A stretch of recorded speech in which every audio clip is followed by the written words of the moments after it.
Hello, everyone. This is Grandmaster Hans Niemann, and we are back with a chapter which is going to be covering one F5, known as the Dutch. It would not be a lifetime repertoire without the Dutch, and I'm really, really happy with what I've been able to suggest against the Dutch, because it is, we are able to really encapsulate the Jobava London and keep the authenticity of it and keep the same sort of plans. Of course, we're going to be playing G4 quite a bit, and as you'll see. So I'm really happy with the analysis we've done of the Dutch. So what we're going to be playing is knight f6, knight c3, knight f6, and then bishop to f4. And basically on all accounts here, G4 is going to be the next move. So there's quite a few options here. Knight c3 is the main move. Bishop f4 is definitely a lesser known move. Not lesser known, but I'd say less popular. But in Jobava London style, I think if we can put the bishop on f4 and that on c3, I think we have to do it, just in line with the themes of the opening. So the most common move after e6, and here we're going to unleash some very, very cool stuff with the move g4. And when I started to, originally this course wasn't going to be a lifetime repertoire, but as I started to look into other openings and looking at the Dutch, I really just felt like I wanted it to be a lifetime repertoire just so I could go into how to crush the Dutch, because I think the Dutch is a ridiculous opening that everyone should permanently retire in chess.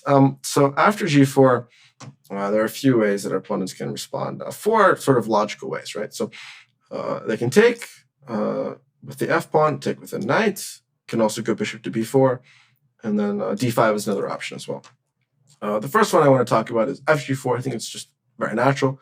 Take this pawn, and at this point we're going to play h3, sort of like a Banco style. Pitching the pawn and then giving this, trying to open up the structure. And, of course, we want our opponents to take this pawn, after which we actually ignore the pawn and play queen to d3. Just to know, the only move for black here to even be okay is to play g3, pitching the pawn, just because it's so important that the king side doesn't open, especially if the h file opens. That'll be of extreme danger to a black king on that side. And here we would take with a bishop d5, and we play queen to d3. And this is another position where our opponents have to be ridiculously accurate. The main point is we're obviously gonna castle queenside, and the open g file especially castling queenside in response. So with knight f3, rook g1. Like, let's say we just play some normal moves, right? Like castles, even delaying castles, rook g1. The attack on the black king, is going to be absolutely decisive.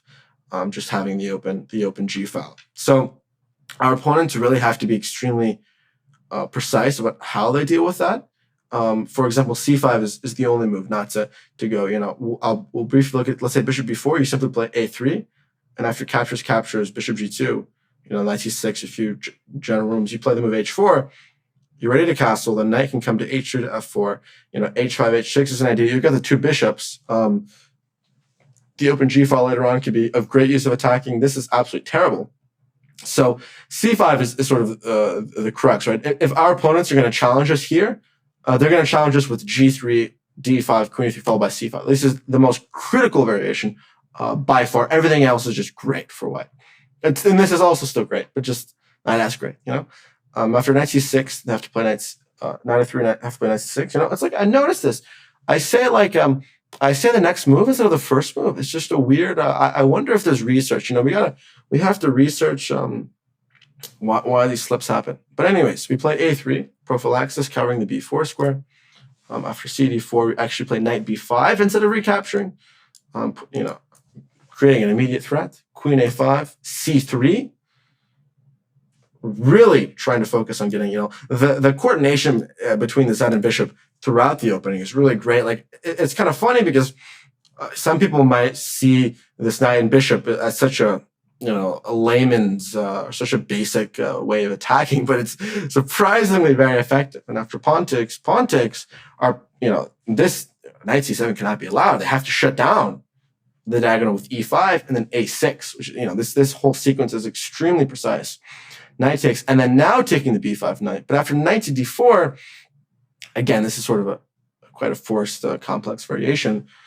We still have this outpost on d4, the strong knight. We're going to go bishop g2 and castles, and still things still remain extremely complex, but white still has the upper hand just because of the bishops being extremely strong, and again the isolated pawn, and still some attacking possibilities remain on the king side. But again, this is just a position of how difficult, how precise black has to be, right? Like if you play a normal move like bishop b7, like we discussed, this attack is going to be extremely strong. Opposite sides castling, we are definitely much faster here. So in this case, fg4, if you're not playing h3, h6, g3, it's a recipe for disaster, right? Let's say they take, you go queen d3, ignoring the pawn as well. Bishop b4. Now we take on h3, preparing knight to g5. Let's say after a move like castles. So casually, knight g5, h6, rook takes h6. If pawn takes queen check, king h8 here, check, castles. These are like sleeping beauties. Even this can be considered a sleeping beauty. Queen h6, e3, all the pieces are coming in. I finished, queen g7, we simply go back. We're down a rook, right? But bishop d3, rook g1. This king is absolutely dead. We can try to go after the bishop takes. I ended the variation here, but basically rook g1's coming next, and these pieces aren't exactly going to be getting a participation award. I think participation awards are absolutely ridiculous, which is why I'm not going to be giving any of these pieces participation awards in this case. So that is how things can go extremely wrong, right? Even if queen e7, castles, d5, knight g5, again, h7 is going to collapse. When there isn't really a safe place for black to go on the king side, the queen side isn't certainly as viable as well. The longer the king remains in the center, the more chance we have to break things open, and black's position is simply going to collapse. So in this case, g3 is really quite critical. Bishop g4, immediately you can just simply take, again, opening things up. If queen e7, now queen d3, you're threatening to play g5 and target the h7 pawn. Let's say knight takes g4, you're already going to be taking on h7. Rook takes, queen takes. Let's say knight f6, you can check and even go into an endgame at worst case and just be up a pawn simply. So it's really it's hard to really understand what black is really doing unless this g4. I'll add one more thing. Let's say knight d5, you can play bishop takes b8. One interesting point is, let's say here, maybe it's not all fours, but bishop d6. Deflecting the bishop, now you take, and you've got a clean extra pawn. This pawn's also isolated as well, so it's not going to be much help. But regardless, right? If the king side even opens, you don't play g3, things are absolutely collapsing, right? So this is a great way to catch your opponents if they take with the f pawn, which is quite natural. So let's say they take with the knights. Now we're going to go e4, taking advantage of this pawn being tethered to this knight, taking full control over the center for the time being. Our opponents will likely play knight bishop b4, challenging. Now we're going to go queen f3 in traditional fashion, castling queenside as quickly as possible, getting our king out of danger so we can take advantage of our opponent's king being in danger. It protects the the f4 bishop. It maintains here. It also keeps some ties to c3. It's really, really a great move. Here black has two options, castles and knight f6 as well. After knight f6 here, we simply go knight e2. And again, we're down a pawn to this open g file. I'm glad the g pawn is out there, because this g file is going to be straight line to the black king. We're going to castle next. Again, castled, fully developed, total initiative, free attack. What more can you ask for? And I think, let's say queen h4, castles, takes, knight c6, rook g1. Again, you've got great play. It's really not clear. Again, all these pieces don't all of white's pieces are active, but it just seems like some of black's pieces are just sleeping and are never going to wake up. The Sleeping Beauty reference is just so accurate. It was a decent movie. It was a decent movie. So all this play, right, is great. Another way to play is, let's say you play castles, then we actually take advantage to take, and taking back leads to really, we're down a pawn, but we have a huge lead development, and the king side, this king with the open G file is absolutely dead. Like let's say D5, we're going to go knight H3, next is queen G3, next is rook G1, then we play F3, the knight's kicked back, then we bring the bishop into E5 in combination with the knight on F4, with the bishop on D3, we could triple, we can create an Alekhaine's gun, you know, on the G file, we've got the bishop pair, the pawn is simply an afterthought, really. In this case, you know, they can take, of course, the computer says take takes, knight F6, and we're actually going to ignore this pawn and castle immediately. And, you know, again, I've used this phrase. I could write a book about this position, but the main point is we're going to go knight H3, rook G1, and attack the king with everything that we have, just like we have in the other positions. So, you know, knight G4, E4, this is sort of really difficult. Queen F3, castles E5. You know, the G file is really just such a great way to immediately go for the throat. So another move that you should consider is bishop to B4, which is pretty natural. But again, once you trade, you know, these pawns, I think the computer suggestion here is just ridiculous. Like you're supposed to play takes, D6, not even recapturing the pawn. And then, of course, naturally, the best move is E3. Ignoring the pawn, all very logical and normal ways of thinking. But let's say they just simply take back. Again, we go queen D3, castling next. Let's say knight to E4 to try to attempt us to stop in castling. We actually play castles anyways.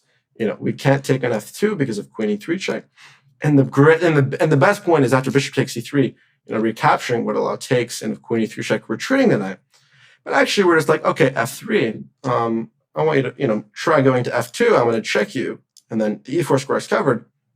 So if the knight goes back, we simply just take the bishop, you know.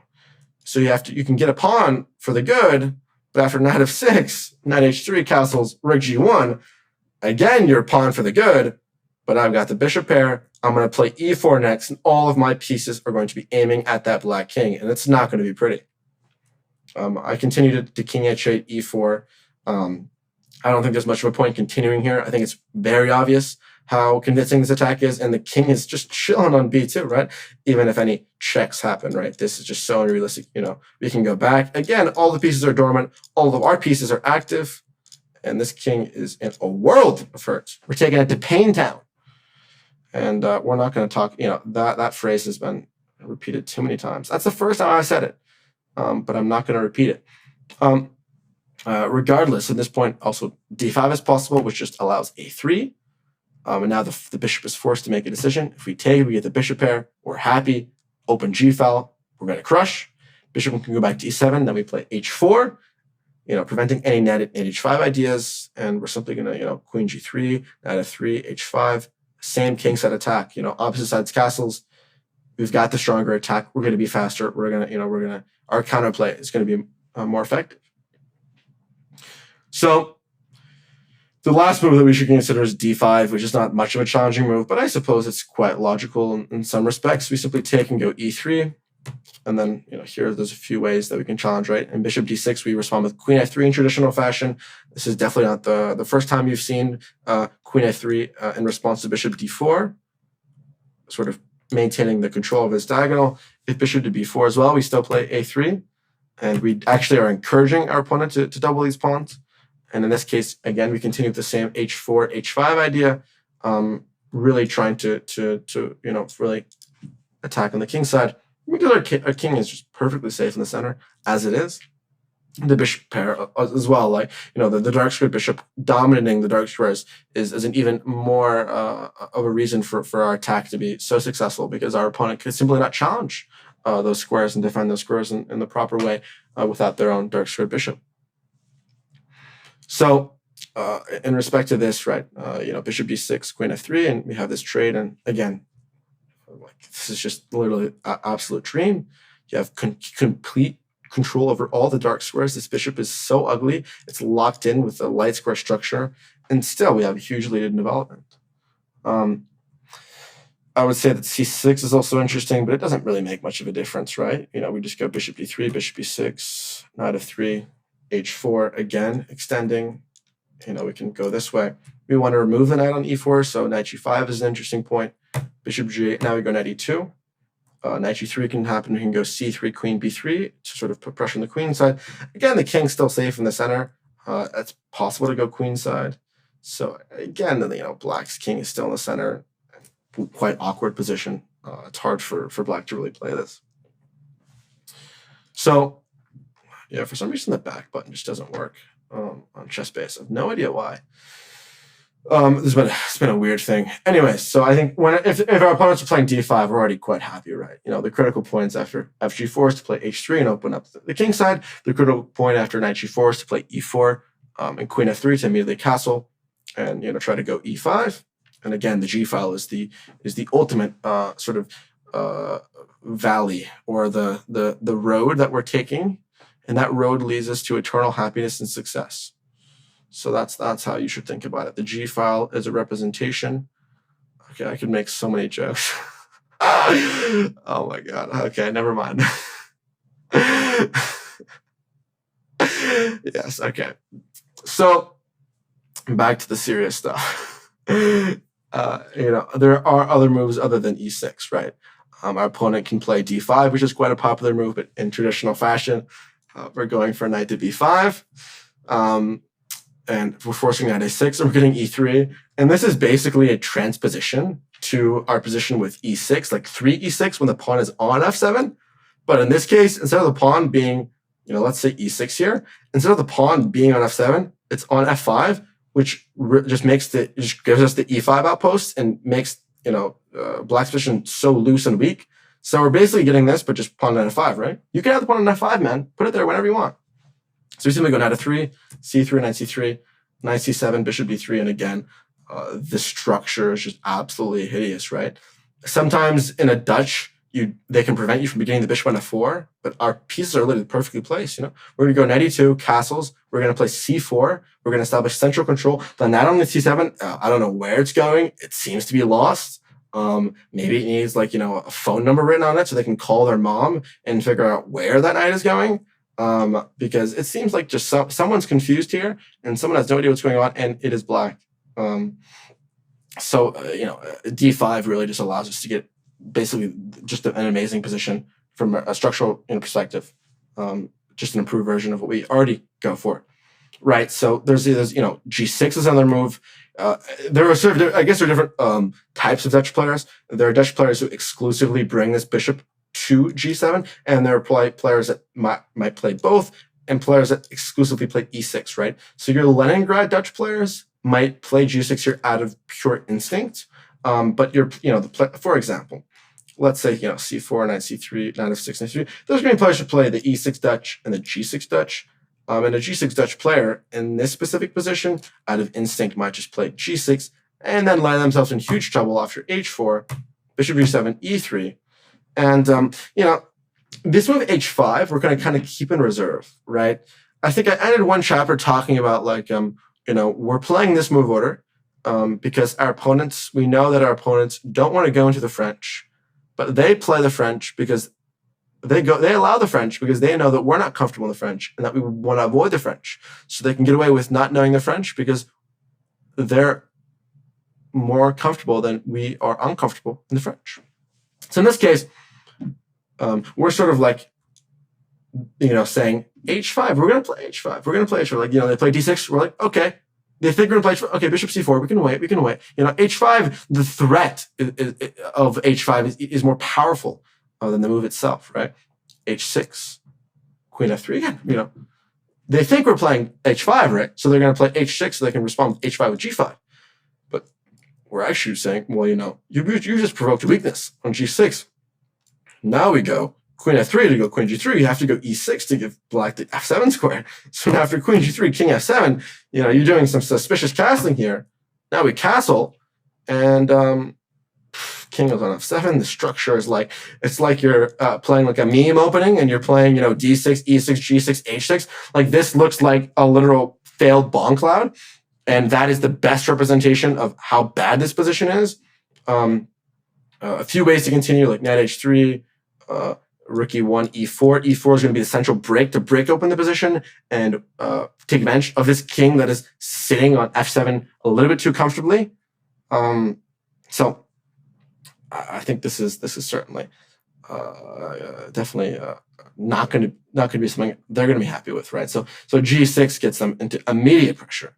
Another alternative is to play A6 to sort of prevent knight D5 to play D5 next. But now, of course, we go G4, and in traditional Jabal and here, we can go FG4, and in this case, we're going to play Queen D2, D5 castles, and the next idea is going to be H3.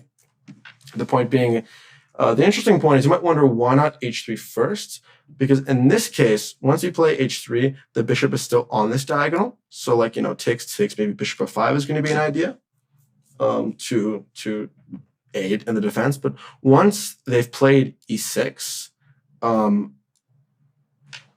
this bishop is completely shut out of the game, which makes our play on the light scores even more powerful. Takes, bishop takes, bishop is targeting E6, right? Knight's coming, rook, both open files. So we're going to wait for this, and then to play H3, and then once everything opens up, this is just a better version of the previous positions that we analyzed with H3 and G3, because we're simply up a tempo because they played A6, which is not that useful. So in this case, D5 is also possible, but we simply play G5. There's actually a game here. And after knight E4, they played knight takes E4, F takes E4, and F3, which is actually not ideal. The point is they actually want to play E3. The point being that if our opponents play E6, now we take and play F3, and the addition of the E3 and E6 is actually positive because this D6, the F4 bishop, which previously could have been a target, is totally stabilized, and the D4 pawn has an extra layer of protection, which forces our opponents to either take or to let us take, which would then result in the doubled pawns and the E4 pawn being isolated and very weak. So if then they take, then we take with the knight, and all the development is flowing. The bishop will come to D3 next, and again, all these pieces lie dormant. We're going to castle next, and it's going to be a bloodbath. Well, not really a bloodbath. I would just say slaughter, right? Because we're not going to be shedding any blood. That's a good vocabulary correction. So in this case, there was a game here, but again, it doesn't seem to be that critical of a line. So there's D6 here, which is a bit of a weird move. This also could be intuitive for some Leningrad players as well, because let's say in this case, some of them might play D6 before playing G6. Also, E6, D6 is a common theme, right? In this case, they might go knight C3 here, and then D6. It's a bit weird, right? But people who play the Dutch are weird. So I guess I gave D6 some credit and decided to consider it. But again, the play is just ridiculously simple. And in traditional fashion, we play Queen D3, breaking for the E4 move next, and this is just amazing, right? We castle and we play H4, and again, bishop is terrible, super passive, weak pawn in E6. Let's say we trade. Again, bishop is coming to D3, knight is G5. You got a huge attack going on, and black has little to no counterplay. So I think we've learned that the Dutch is just a bad opening. I think that's been established. It's just that like anything that just makes zero sense, they're always very loyal and passionate and blind followers who